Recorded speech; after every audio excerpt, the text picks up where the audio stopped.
Dieser Mann versteht die Informationsbriefe der Deutschen Rentenversicherung. Honorarberater Stefan Schießer geht einen typischen Renteninformationsbrief mit uns durch.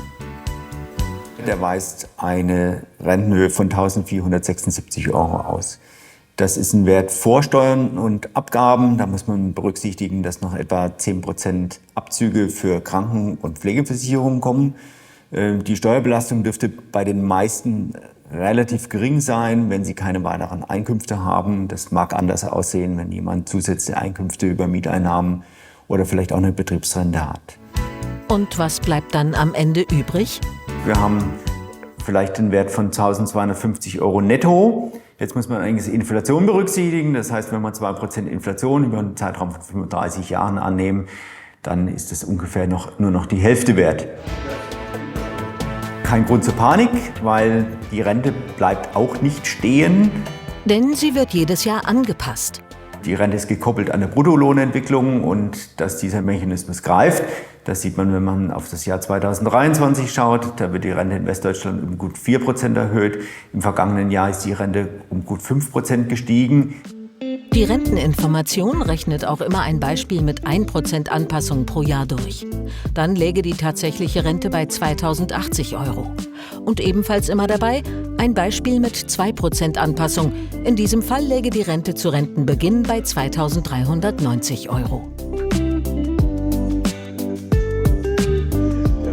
Mit einem Rentenlückenrechner aus dem Internet zeigt uns Stefan Schießer, wie man eine mögliche Rentenlücke berechnen kann. Unser Beispielfall, das ist die Emma Eckrente.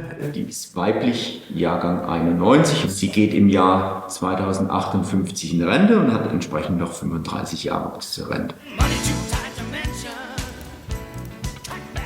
Mit ihrem Alter, Familienstand, Geschlecht und Verdienst kann man dann die Rentenlücke grob vorausberechnen. Emma Eckrente ist ledig und verdient 3.500 € brutto. Das entspricht in etwa dem deutschen Vollzeit-Durchschnittsverdienst. Ihre bisher erworbenen Rentenansprüche liegen bei rund 1.300 €. Um über die Runden zu kommen, wünscht sich Emma eine Rente von 1.500 € Stand heute. Das entspricht in 35 Jahren, wenn Emma wirklich in Ruhestand geht, einem Betrag von rund 3.000 €, wenn man von einer durchschnittlichen jährlichen Inflation von 2% ausgeht. Bei Rentenanpassungen von durchschnittlich 1,5% im Jahr liegt Emmas Rente 2059 bei 2.300 € brutto. Nach Abzug von Steuer und Versicherungen bleibt eine Nettorente von 2.000 €. Zu ihrer Wunschrente von 3.000 € klafft also eine Rentenlücke von 1.000 €. Wenn sie so verdient wie im Schnitt der letzten 5 Jahre. Wichtig, ihre Rente kann auch höher ausfallen, durch Lohnerhöhungen oder Beförderungen. Oder auch niedriger, durch Teilzeit oder Phasen ohne Arbeit. Fazit? Bei den meisten wird die gesetzliche Rente ein großer Baustein bleiben im Alter. Es wird aber für viele nicht vollkommen ausreichen. Insofern muss man sich überlegen, wie man diese Rentenlücke durch zusätzliche Altersvorsorgebausteine schließt. Ja, und dabei hilft uns jetzt Claudia Müller, Ökonomin aus Frankfurt. Schön, dass Sie da sind. Guten Abend. Guten Abend. Sie setzen ja auf die 3 Säulen der Altersvorsorge, die da sind. Wir haben die gesetzliche Rente, wie wir gerade gehört haben, die ist nur die Grundsicherung. Die wird nicht ausreichen, um unseren Lebensstandard tatsächlich zu halten.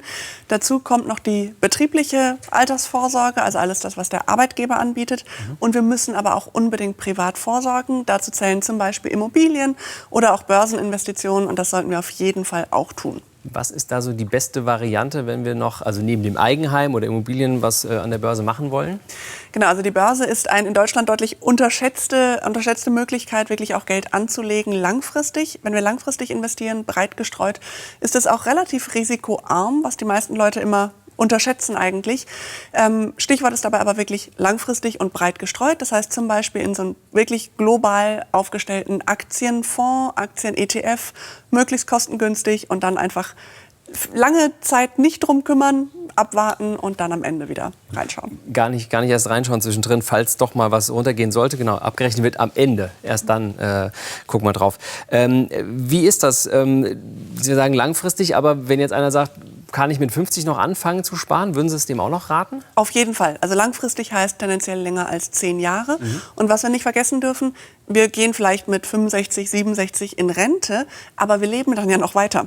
Das heißt, im Schnitt werden wir 80 oder auch mehr Jahre alt. Je jünger wir sind, umso länger leben wir.